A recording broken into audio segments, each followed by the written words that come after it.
بسم الله والصلاة والسلام على رسول الله. السلام عليكم أحبتي في الله. فلوق جديد وفيديو جديد. هنايا بعد ما كنا بايتين عند أحد أقاربنا، هنايا جينا الصباح روحنا والولاد فرحانين يعملوا لي حتى بديونا نحوسوا. قلت لهم هاكم كنتوا تحوسوا؟ قالوا ها هذه رحنا زيارة، احنا لازم نروحوا نلعبوا في الألعاب وفي الطاكسيات، نركب في الطاكسيات وفي الأحصنة وناكلوا لا كريم. هذا هو التحواس. قلت لهم والله يتفهموا. المهم رجعنا للدار، فرزنا الدنيا ودوشنا ودوشوا الولاد وتغدينا وكلت قطاطي وقلت لهم هيا ناخذوا قيلوله دركا. قالت لك ها لازم نروحوا درك نحوسوا. قلت لهم السخانه بزاف، خلي العشيه خلاص ونروحوا نحوسوا في البرود. المهم اخذنا قيلوله، القطط الثاني يلعبوا كامل ما خلاونيش نقيلوا. المهم نخليكم تتابعوا دوكا الفيديو. سلمت قلبي يا ربي لتصله، رفعته لك من خوفي فأنت له. تعبت مني فكم أسرفت أتعبه، وعدت نحوك من هو كان لتحمله. الذنب يثقله والعشق يحرقه، فأين أمضي وحولي الوزر والوله. يا ربي خذوا إلي الآن إن به شوقا يرتل في حزن تبت له.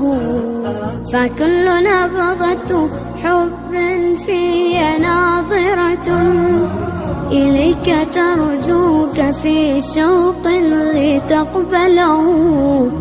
رفعته لك قلبا ملؤه أمل يهفو لترضي أشواقي وتنزله. بحثت في ليل قلبي عن سناء هدى، فلم أجد غير بدر ظل منزله. ورحت مستقبسا نور السماء سنا، حتى أوسعه شمعا وأشعله.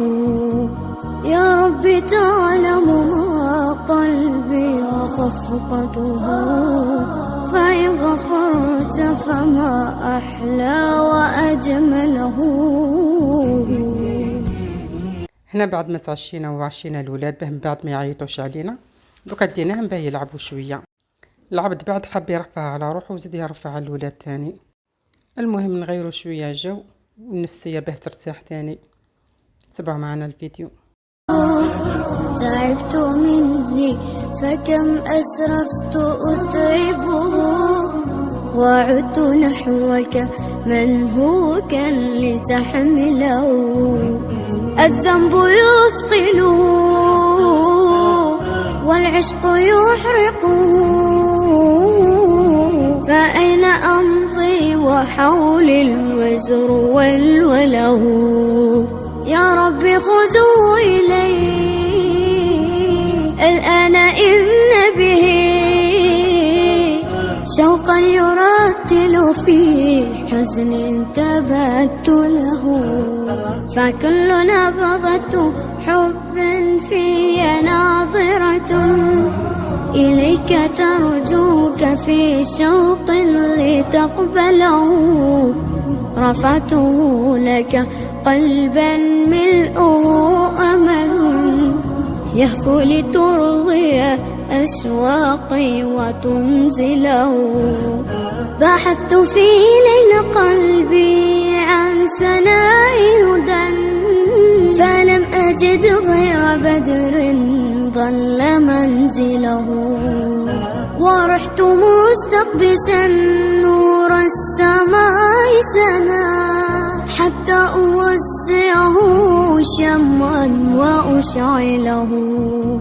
يا رب تعلم ما قلبي وخفقته، فإن غفرت. المهم عقبنا وقت مليح وكان يوم جميل رفهنا على روحنا ورفوا الولاد على رواحهم.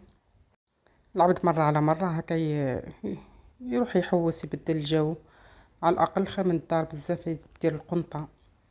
مش شرط الإنسان يدير الإنسان تسمى يباه يرفع على روحو لازم دراهم بزاف، قادر بأبسط شي تقدر تساعدي روحك وتساعدي الولاد وعائلتك وتعيشي أجواء هكا مع العائلة مليحة وفرات. نتمنى لكم ليلة سعيدة، تهلاو في روحكم وتصبحوا على خير.